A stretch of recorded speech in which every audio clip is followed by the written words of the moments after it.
بالله من الشيطان الرجيم. Vi kan ikke be. بسم الله الرحمن الرحيم. Det er ikke lov å si Allahu Akbar. Til vanlig så jobber jeg i politiet. Det er umulig å gi muslimske navn til våre egne barn. Til vanlig så jobber jeg i barnevernet. Sizde bu cesaret var, zaten görüyoruz da cesaretli olmak gerekiyor.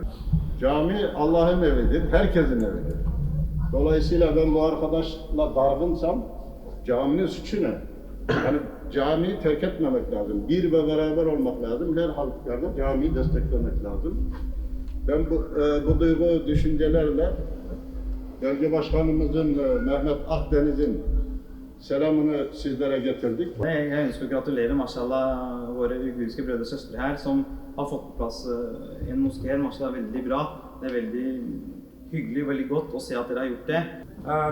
Gratulerer dere med denne moskeen. Inshallah Rabbil Alamin gjør dette, veileder dere og sørger for at denne moskeen er et lys i Sandvika.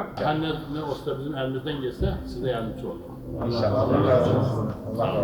Så vi er veldig glad for at Uigurisk Islamsk Kultursenter ønsker å bli medlem av Islamsk Råd Norge. Det handler også om fellesskap, at vi muslimer står sammen. Ikke sant? Islamsk Råd Norge er en symbol på at vi står sammen. 18.000 kron bilan bir oyda 160 kvadratlik, ya'ni alalidu inshaalloh Allohning muvaffaq qilishi bilan. Burun buya Koreyaliklarningki buttavoq qilgan yer ekan.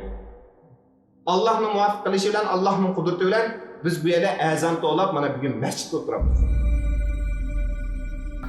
Assalomu alaykum. İnşallah bir yerden çeken qarindoshlarimiz abiyamdan o'tdim. Allah razı olsun başka narsani istamaydigan qarindoshlar inşallah. Mena shaxsan o'zimningki qiyomatlik do'stim deb qarayman men. Endi biz nima uchun kirdik?